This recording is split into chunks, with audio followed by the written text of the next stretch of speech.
I love horror.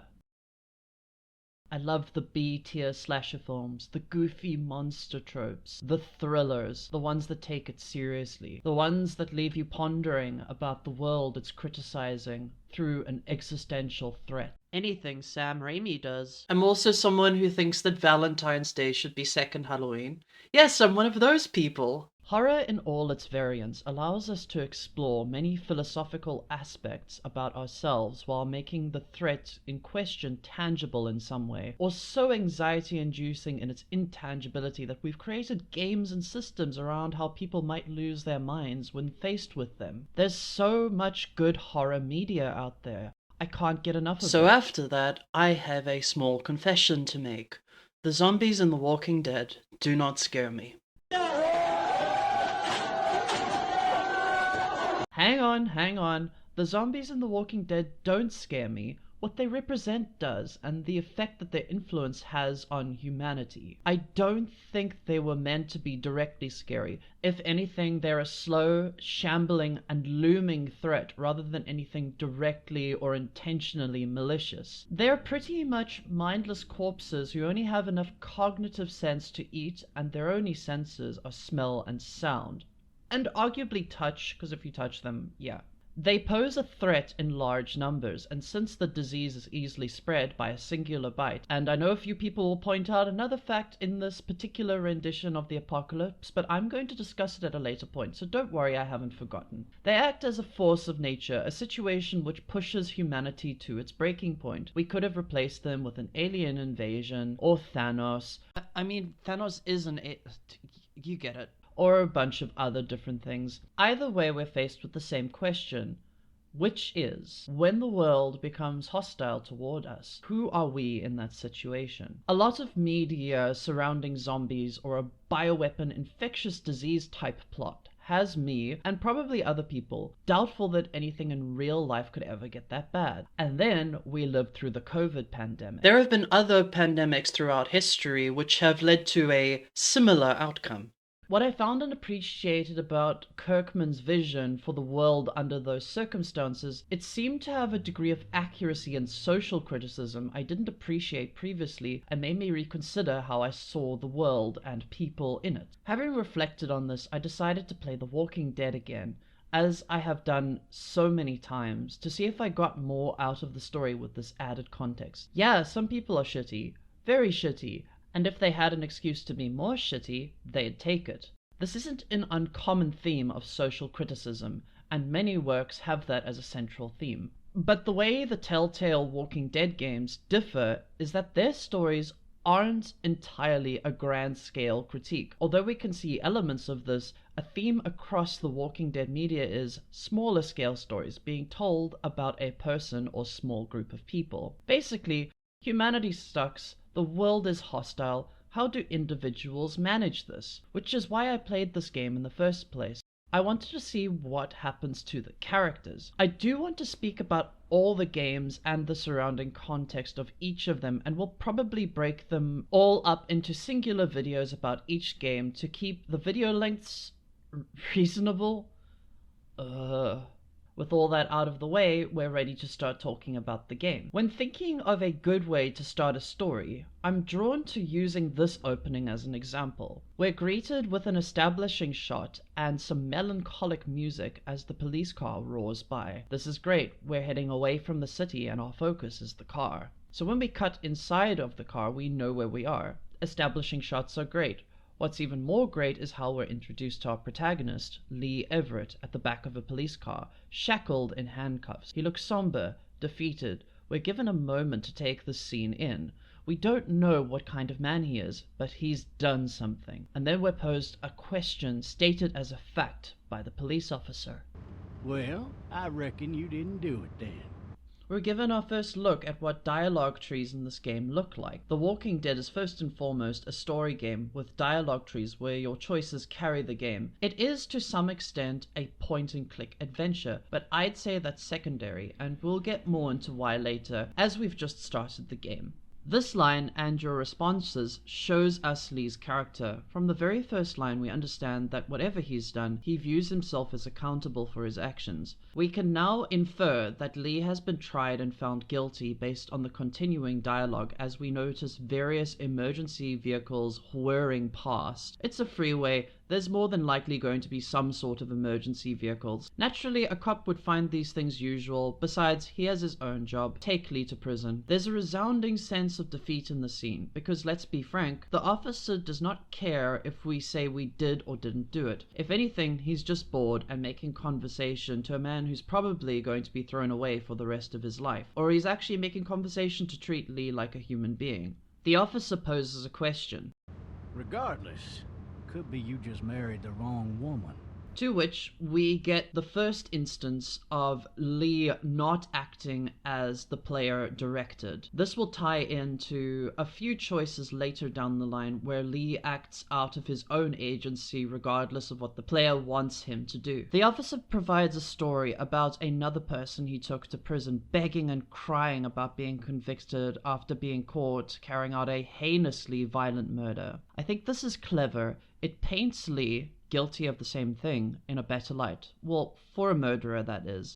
But I can at least understand that the altercation was a crime of passion or an accident rather than something irredeemably evil. This juxtaposition has a point. We're not meant to view Lee as a monster. In fact, our introduction to him is someone who takes accountability as well as showing restraint in what he says. The characters in this game will follow your choices, but they still kind of have their own free will, as it were. Taking away some control the player has over the characters can be used to indicate moments where something absolutely cannot be done, even if we want it desperately. In Escape from Monkey Island, we see a similar scenario where you're given dialogue options to mouth off at a ship captain while you are in a dinghy. This would be a very stupid thing to do. Your character replies more meekly than the options would allow. Disco Elysium does the opposite. If you fail or succeed a check, you are locked into what your character says or does. This can be so cringe-inducingly embarrassing or fantastically wonderful. What I'm trying to say is across all games where dialogue choices are an option, we're given insight into how that particular character may think through these unavoidable reactions, not just what you want. This can lead to some frustrating moments in games too, where the character says something wildly tone-deaf compared to the option you pick, another issue we'll discuss later. The point is that Lee is painted to have his own agency, and the way that agency is utilized paints him as someone we can at least consider worthy of redemption. We still have plenty of opportunities to choose what kind of Lee we are, but this introduction at least gives us a starting point. We discussed a little more while the officer proves he's not exactly the safest driver alive, to say the least, and we smash into a person on the road. Wait, what? Is this the title of the game? It's The Walking Dead. Whoa! We're treated to a slightly comical crash as both Lee and the officer are thrown around like rag dolls. While Lee is unconscious, we hear screaming and gunshots. We wake to find Lee's leg has been cut deep, and we should consider ourselves lucky it's not broken, or this would have been the shortest game ever. We smash through the car door window. We should consider ourselves lucky we were in the car while the attack on the officer happened, otherwise we would have been eaten. This is the first of many chilling sections of the game because everything is eerily quiet considering what happened. Lee calls out to the officer while he gauges the situation he's in, picking up the keys and unlocking his cuffs before he is attacked.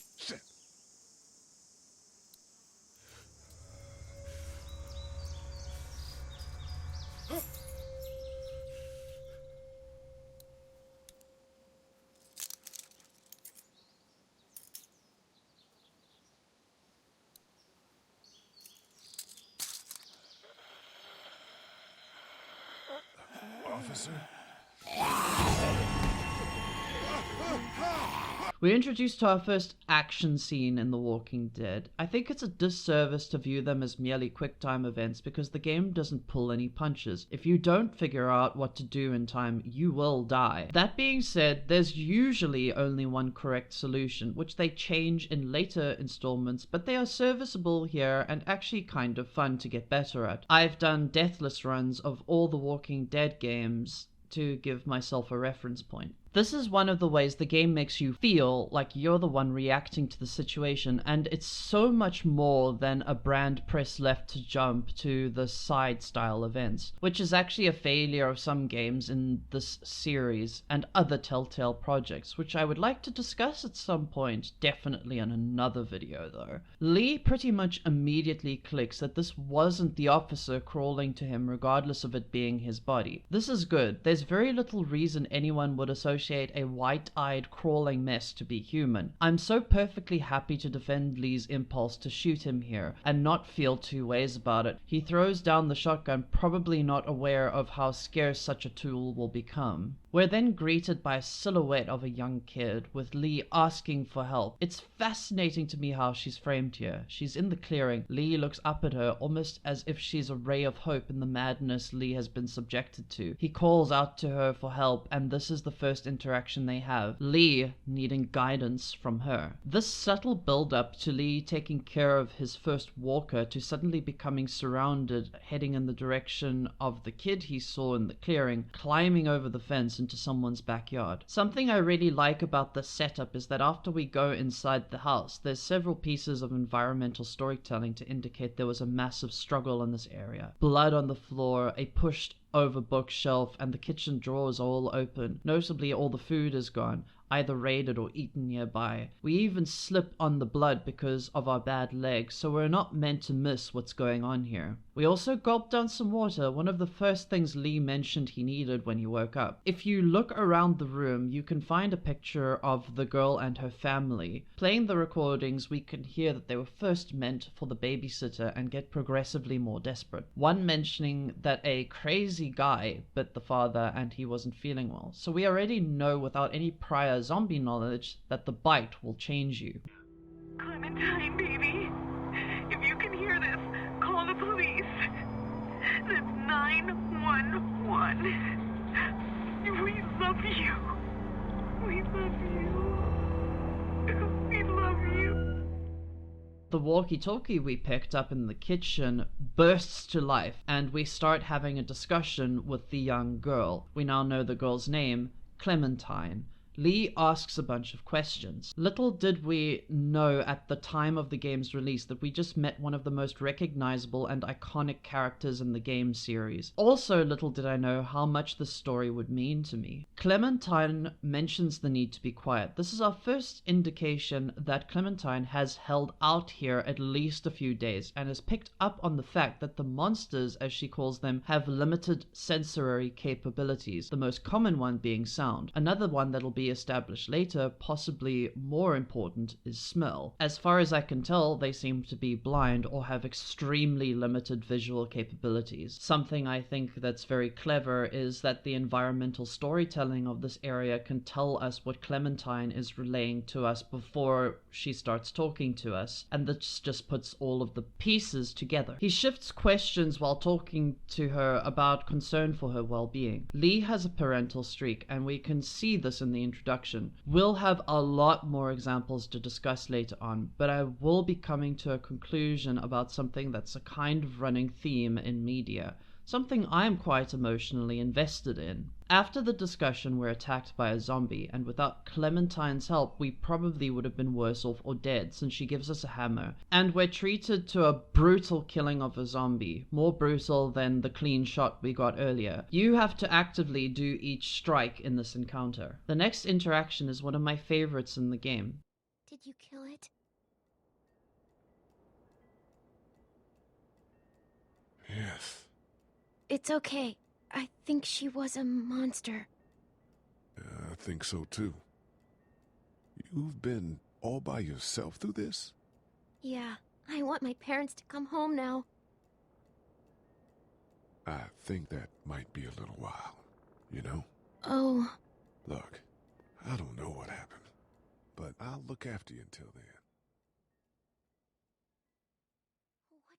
There's a genuine connection here. These simple lines of these two characters meeting shows us that they'll rely on each other. Sure, you as the adult and the perspective character means that we have more agency and harder choices to make, but I think Lee relies on Clementine as well, and that's what makes the push and pull of their relationship so real. We're offered our first choice, which will inadvertently kill someone. If you decide to wait until nighttime, Chet ends up dead and becoming a walker. From here on out, I'll be calling them walkers. This leads to Sean being able to easily convince Hershell that reinforcing the fence is a good idea. And if you go out during the daytime, you're able to save both of them. Hershell is a little bit more abrasive when it comes to reinforcing the fence. This is meant to hint that your choices have overarching consequences. It's not really the first pivotal choice, but it may be enough to wake you up to the concept that there are branching paths depending on what you do. Most of these are direct and straightforward. The game is always clear how certain actions will affect the story, as opposed to something like The Witcher, where one choice may lead to an outcome that makes sense but isn't spelled out for you. You do make another choice here, what title to give yourself regarding the relationship you have with Clementine. There's risks associated with lying, but do those outweigh the risks of being truthful? These sorts of questions come up and add this underlying idea of trust being important with how you engage other people. In fact, after helping Sean escape with Chet or a police officer, your choice of words are given to Hershell, who seems to have a fantastic bullshit detector. He helps you out with your injury, but doesn't shy away from giving you a lecture, which is different depending on how you engaged with him and what you told Sean. His priorities are to his family first and foremost, but he's also open to helping people and giving out advice. The conversation is awkward, but it's another example of a hidden tutorial. The game is showing you that how you choose to interact with the world shapes how the characters see you. There's of course the classic Clementine will remember that text, which made me want to immediately roll back a choice on first playthrough. Hershell allows us to sleep in the barn overnight to plan our next move after being displaced by the current outbreak. For those who watch the show, you'll know this is the same barn in which Hershell keeps an array of walkers after an event occurs. The triggering event for this actually happening the very morning we wake up.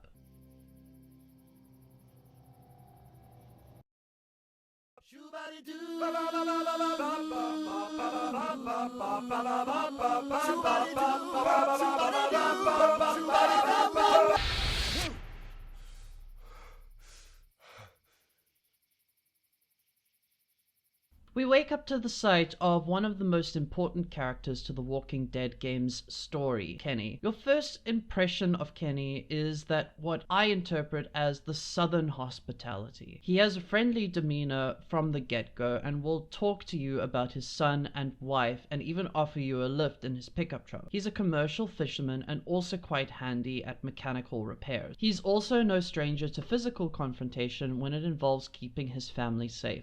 We'll be talking more about Kenny later, but for now he seems mostly concerned with his family and also plans to get on a boat should things get bad on land. Speaking to Katja, Kenny's wife, who is happily sitting and speaking to Clementine, you can interrupt their chat to get Katja's perspective, which gives us some insights into Kenny. She describes how they just drove. There were so many people, maybe some of whom could be helped, but Kenny just drove. The fact that Duck seems so upbeat for a kid that was nearly bitten, as well as probably having seen hundreds of people being violently killed and eaten, is probably a little scary. As Kenny would put it, "Yeah, nothing bothers him.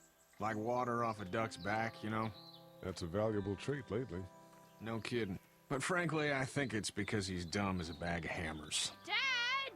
But he makes up for it with enthusiasm. he seems more interested in the tractor. I think a child brushing off this scale of trauma when brought to a nice farm is somewhat believable. People react differently to trauma. Clementine seems to be quieter when confronted with these things, but also potentially has a more aware survival mindset. Not just any kid could survive for days in a treehouse, but Katja brings us back down to earth a bit. Being tough and a survivor will be a handy skill, but being a child thrown into a world where you're constantly expected to be a survivor or a combatant won't end up with you being well adjusted. Speaking to Sean and helping him source some planks has us recall everything that's happened so far. that even if they had to survive, killing a walker at this point isn't easy. Although Lee can be utilitarian about this if you choose the right dialogue options, simply stating that you do what needs to be done, even if it involves killing a zombified child. But bringing yourself to exert enough force to end something is hard for most people. Beating a walker senseless will probably send most into a pit of despair, because this was, in some sense, still a living thing. Sean laments that he doesn't know if he is capable of such acts of violence to survive. Duck is gleefully playing on the tractor. He's the foreman. Lift with your back, Sean. I'm the foreman. Lift with your back, Sean. Sean will suggest that we go looking for Hershell, as he might need our help next. Depending on whether you lied to him or told him the truth, he will impart a nugget of wisdom even if Lee does not want him to or desires the information. The way that you play out the scene can have Hershell being massively distrustful of you, while potentially encouraging you to become a better liar if it means protection of Clementine. Further discussion into this topic is cut short. So whoever you are and whatever you did, keep it to your damn self. Oh, and trying to be less of an asshole would serve you just fine.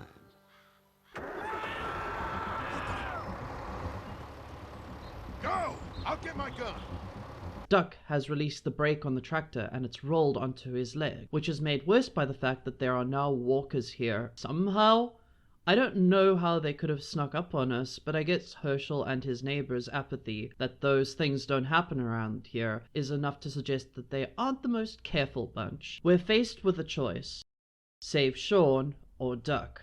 At least that's how the choice is presented. The outcome of this choice is a bit of a slap on the wrist, considering either way Sean dies. But it does have a lasting influence on Kenny's perception of you if you don't choose to help Duck. This may be one of the most important moments for Kenny as a character early on in the game. So while this choice is superficial in retrospect to our choices later on, Kenny's behavior in this moment may come to haunt him. We'll discuss this more later, but for now keep this in mind. Choosing to help Sean does result in Hershell getting a final moment with his son, whereas helping Duck means that Sean dies quicker. It also results in this line from Hershell. If your girl is ever trapped, you better hope you get stronger, or your friends aren't cowards.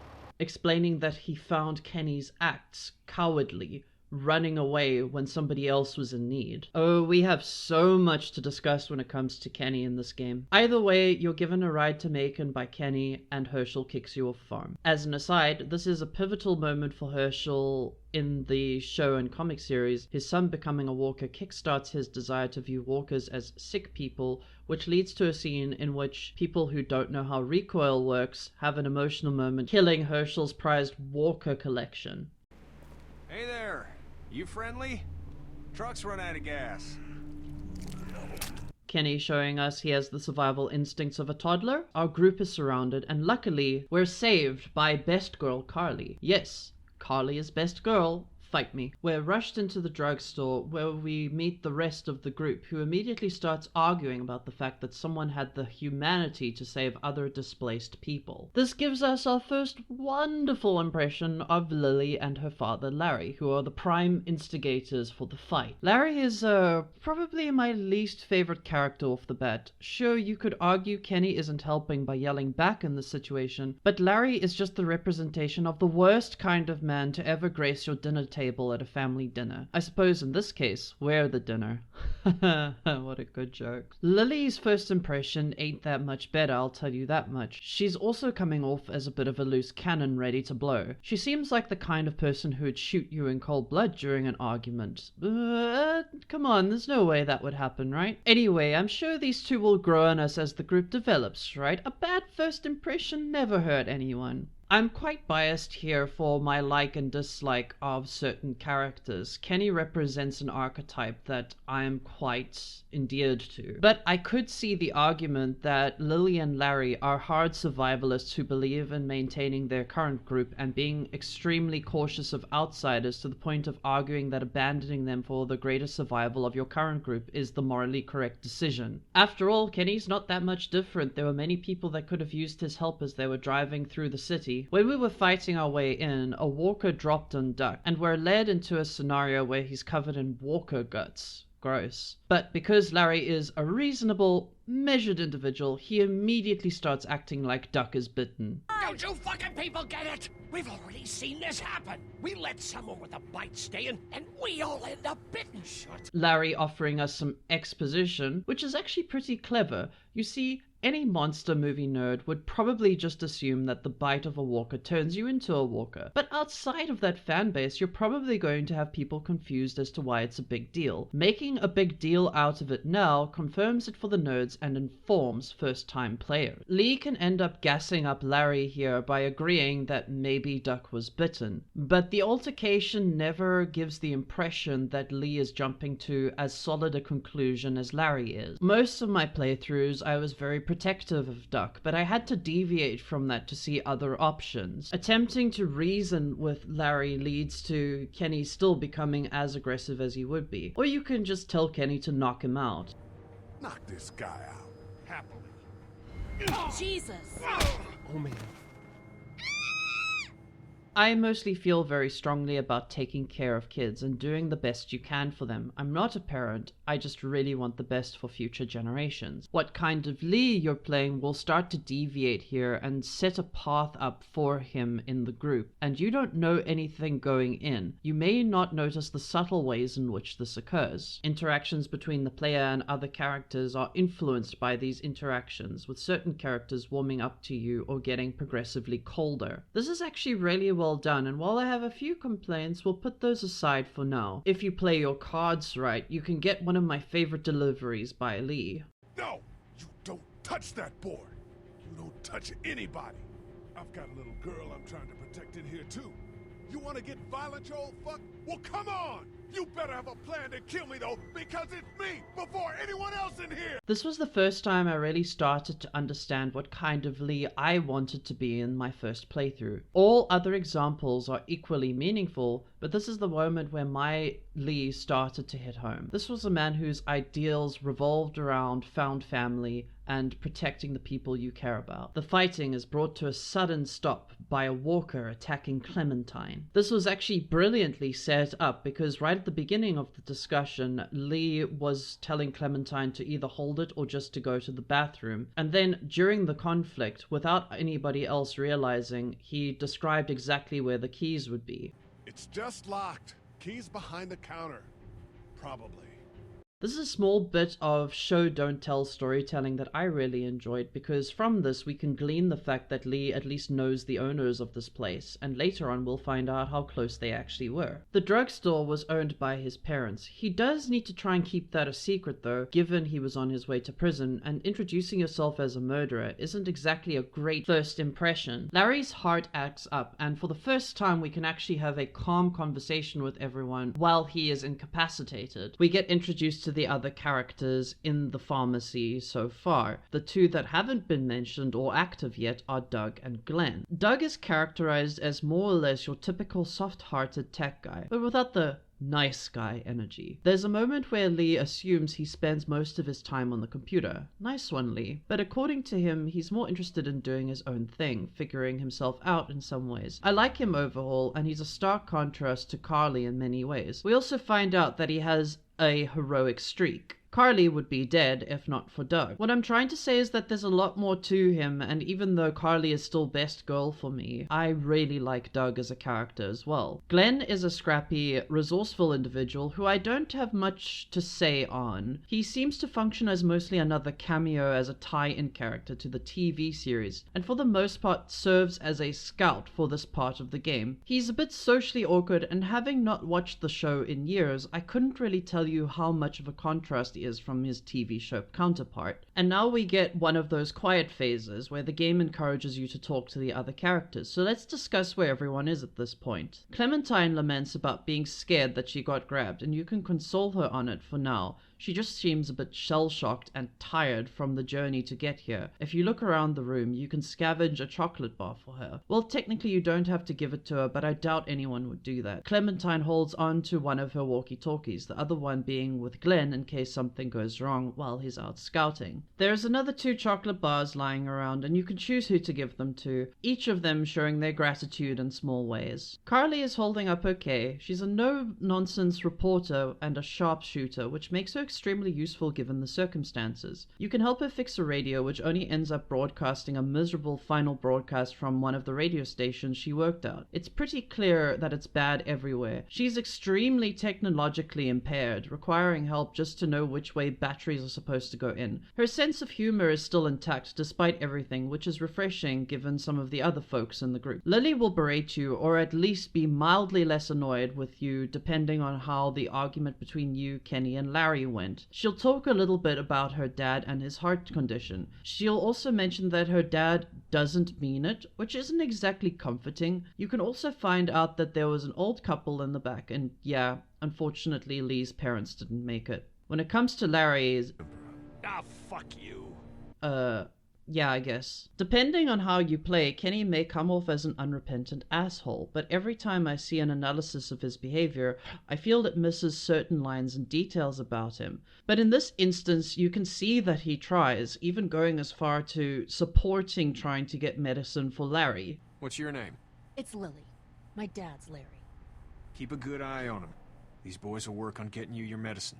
Despite the heated argument they had just had. I mean, Larry was suggesting throwing his son out to be walker food, so like, wouldn't you react similarly? The only way you can really piss him off is by being neutral. Sometimes you can disagree with him too. I think this is the first part of my perspective on his entire character and character arc in this game. Katja clearly loves him, and even though he can be brazen when a cool head would help, his proactivity has gotten them far. For now, their relationship between each other seems to be holding up regardless of how stressful the situation is. They both mention how they'd fall apart if anything happened to Duck, and they clearly are a traditional representation of a nuclear family dynamic. I find this fascinating given the rest of the game, but that's all I have to say for now. Stepping into the back, we can see the blood and makeshift bed on the floor where Lee's parents must have attempted to hold out. The music track that plays here is probably one of the most recognizable in the franchise at this point.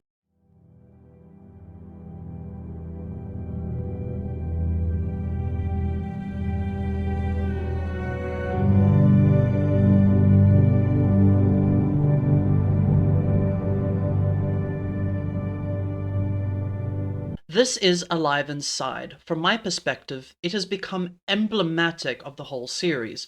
It has a deep sense of sadness with an underlying chord progression that symbolizes hope. To me, anyway. It's a dark piece falling on the more emotional yet positive side rather than complete doom and gloom. It comes to represent Clementine and Lee's hopes for Clementine in the future. It also reminds me of a similar theme from another game, Knights of the Old Republic, Bastila Shan's theme. Another game on my video essay hit list. Oh, I'm gonna get you. Lee gets a moment to scan the room. There are a few useful items in here. A picture as proof of the guy working here. It's his brother. It's Lee's brother. He tears himself out of the picture, which hurts. It's a good strategy to keep things under wraps, but damn, man. It's also representative of his failing relationship with his parents that now means nothing. They're not coming back. There's no chance of him saying he's sorry. There's no chance of healing. They're gone. We're also joined by Clementine in here as she asks Lee what the walking stick was, and we get this touching moment. Dad's cane. He'd zip around here on it from time to time. Was he sick? Nah, he was okay. I actually saw him whoop shoplifters with it. This cane's protected this place better than any guard dog ever could. Plus, he knew how to make it look cool. Like you with your hat. My dad gave it to me. See, dads are smart like that. This little conversation we have with Clementine is a great moment as we push the desk out of the way. Clementine clearly wants to know us better, but also being quite astute in noticing Lee dodging her questions. She's insightful and quick on the draw, but also empathetic when she realized she pushed Lee on something he didn't want to share. Clementine gets a splinter, which immediately snapped me into parent mode on first playthrough. We grab a bandage from the first aid kit to cover her finger. It bleeds quite a lot too. This game does a great job with actively endearing you to Clementine. With the desk moved, we can grab the remote that was in the top drawer, which will become useful later. The door to the pharmacy is locked, so we'll be needing a key. By the way, you should all take your meds and drink some water. We're confronted by Carly in this back room, who's pretty straightforward on the matter that she knows Lee is a murderer. She watched the story unfold, and for now she offers to keep the secret, and we can choose whether or not to trust her. I usually opt for trust, but man, you can be a real dick. I don't trust you. Well, you better try. Checking in the outside area behind the locked gate, we're able to see Lee's brother, who would most likely have the keys. Lee, of course, keeps this to himself and uses the picture to convince Doug that this guy has the keys. We will be coming back out here when we have another tool, so we'll keep that for later. Glenn contacts us on the walkie-talkie, indicating he's in some trouble at the motor inn, so Lee jumps into action with Carly. Both of them make their way to the motor inn. Glenn was hiding out in the trash bin, but clearly doesn't want to leave yet, as there is a woman trapped on the second floor of the inn. Carly is evidently weighing up the risks here in saving her, to which Lee responds with the fact that they'll damn well save her. She probably thought helping Lee's group had more value or was less risky, but I think Lee kind of has a point here. There's some fantastically creative walker kills here, and on first playthrough of the game, this little point and click section isn't too straightforward. You need to think outside the box a little bit for some of the solutions to make sure you do everything quietly, including using a pillow as a silencer, which I had to watch a YouTube video to see if this was even a reasonable thing to do. It turns out that a pillow, especially one that's as heavy as the one we saw, would actually muffle a gunshot a little bit. Glenn breaking the window with a spark plug was also genius. Lee quietly taking out walkers with an ice pick, and then being able to upgrade to an axe. There's a little moment here where Lee and Glenn are excited about getting a cool axe to chop up walkers, which is kind of funny. Where'd your weapon go? Into that ice pick sized hole. Holy shit. It's cool. Now we've got this. Are you two done? I really like Carly being exacerbated by it, because I too would find it annoying to watch them geek out over the Walker Slayer 9000. 2 Walker kills later, we're breaking down the door with a distressed woman inside. Before we can break down the door, she comes out herself, and could we not have just left her alone? I get that she may have been distressed and scared, and a common reaction would probably be to tell people to go away, but I'm not sure how much we can help here. We also find out that she's been bitten, so we really cannot help in this situation at all. We're offered a rather difficult choice here. Do we give her the gun to make sure she doesn't turn or not? So for me personally, the prognosis is that if your body will become a mindless husk that does nothing but eat people, then by all means you should have the choice to avoid that. That would be horrible. I can see people not being comfortable with that, but in my mind at least, it seems like a pretty obvious distinction. A small trigger warning for an assisted death. My reasons for believing this is I recently had a dear friend of mine go through an assisted death. Her condition was deteriorating to the point where her quality of life was so low that this seemed like the only option she wanted to opt for. But I must also preface this with, this is an extreme case scenario, fringe case, and every assisted death situation needs to be considered very carefully, just for the record, and seek help if you need it, okay? I want to make it abundantly clear that these practices are to be used in severe cases, and all other options must be considered first. Even if I'm repeating myself here, I want that to be understood, okay? Regardless of your choice here, she kills herself, which I found annoying, but that was until I understood that the point of this choice was how Carly and Glenn would view you in this given situation. It's a pivotal choice and a little bit more of that hidden tutorial where the game is telling you that you are going to have to make very hard choices with different ramifications. This choice doesn't change the outcome, but it does change how the characters see you. However, if you choose to give her the gun, you get to stay with her while she does it, which means that her last moments, at least she had some measure of peace in them. And in the other death, she struggles for the gun, and her last moments are frantic, and Glenn had to witness everything firsthand, so he throws up. Upon returning to the pharmacy on that somber note, we use the axe to break the lock. We give Doug the remote control, which allows us to turn the TVs on, which provide a distraction, as well as throw a brick at the window, which makes it smash.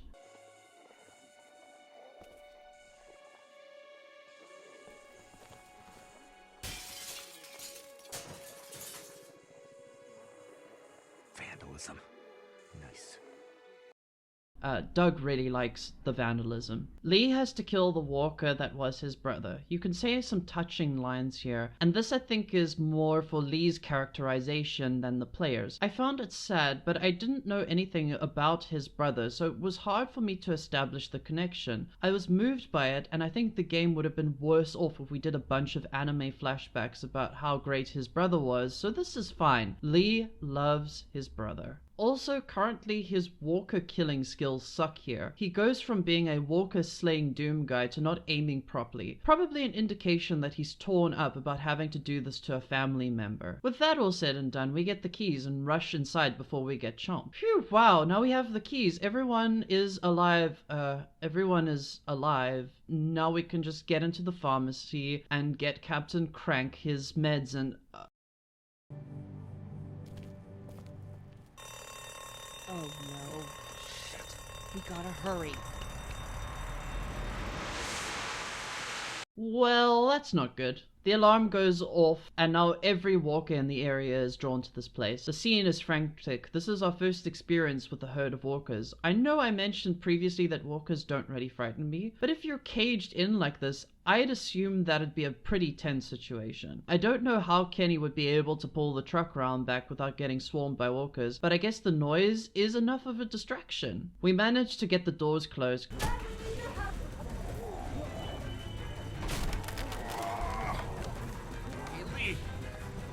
Make it through this. You should know that I think you're a great guy.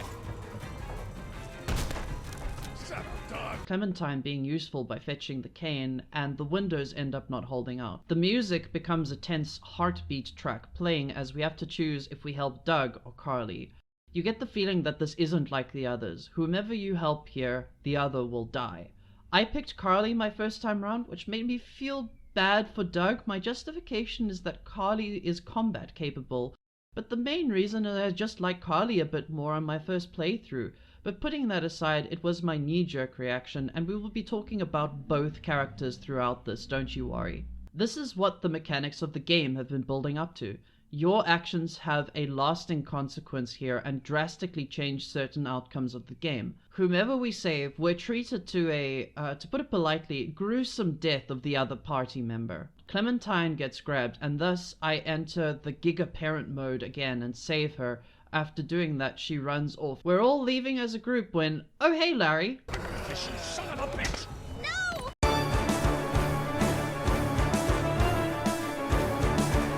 Thankfully, Kenny has our back here, but his lines may differ. We manage to escape to the motor inn, no thanks to Larry, and we speak to Glenn, who explains his perspective, that so much has happened, and as he listens to the radio, he realizes he has to find out if his people are okay. He speaks about whether taking the easy way out in the case of the girl was correct, and your hand in making that happen shapes his response. He drives off, taking a car and one of Clem's walkie-talkies, which is a scummy move, but I'll forgive it because it saves his ass in the TV series. When we speak to Kenny, it'll be clear what he thinks of you based on your choices. He either thinks of you as someone akin to family or not. Kenny, once again, seemed reasonable to me. Like, I get that if you don't agree with him at the drugstore, he can come across as rude and crass, but he's only looking out for his family, and anyone that'd help him with that or hinder him would change his perspective on that person. Clementine is upset that she got grabbed again. I just want to give the girl a hug. I'm so glad we're here for her. She deserves the best. My heart broke when she mentioned her walkie-talkie broke on first playthrough. You could say some pretty harsh lines to her, and her response is relatively the same. When you have something that's important to you, given to you by someone you love, with a massive amount of sentimental memories, That shit matters. Carly or Doug will question you on why you saved either of them and question their worth over saving the other. And to be honest, yeah, understandable. Having your own sense of self-worth questioned against the life of another is hard. You have to really reflect on what you are or do being somehow more valuable than another person's life. But while as a player, I made that assessment as a human, I could not ever explain the choice I made in the heat of the moment. Sometimes it's not clear. There is no answer. The only thing you can do is act. I know people who have died at shockingly young ages. Their lives have been cut short for various medical reasons, and it often leaves me pondering why I'm still alive. And that's a hard thing to answer or know going into things. Larry will berate you no matter your choices. Even if you say you liked his daughter, even if you were nice to him, he will just hate you no matter what. He knows you're a convicted murderer, and he is not above using that as leverage on you against the group. What a nice guy. So glad I got him his meds. At least Lily is grateful. We can be glad for that at least. Lee laments that people got killed and it was his choice. Lily reassures us here, which is great. Lily is more redeemable in her dad in some ways, but when I say redeemable, I've come to a different perspective than when I was first writing this video. We close on the group being helpful at turning the motel into a fortification until help arrives. But episode 1 ends in a way which sums up the story perfectly. On watch, we could stay here until the military rolls through. I actually agree with that plan. Me too. We got beds, we got water, and most importantly, we got light. There are worse places to call home. Yeah, you're right. You know, guys, I think it's going to be okay.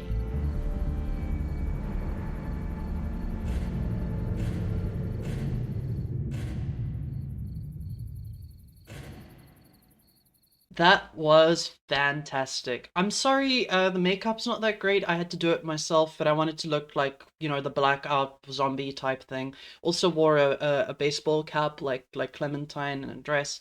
Yeah, yeah, yeah, I am trans, so I know in the last video people may have not known that. But yeah, don't hate me for being trans. Hate me for being a New York Yankees fan, okay? Tell me if you liked it. Tell me if I got some things wrong. I tried my best, really. We're first gonna get through Telltale's The Walking Dead season 1, and then we're gonna do season 2, and this season 1's gonna be 5 parts, okay? I decided to do 5 parts rather than a big 4-hour video because my channel's small, so I was a bit concerned about that. But depending on the reception to this, maybe I'll make even longer videos, who knows?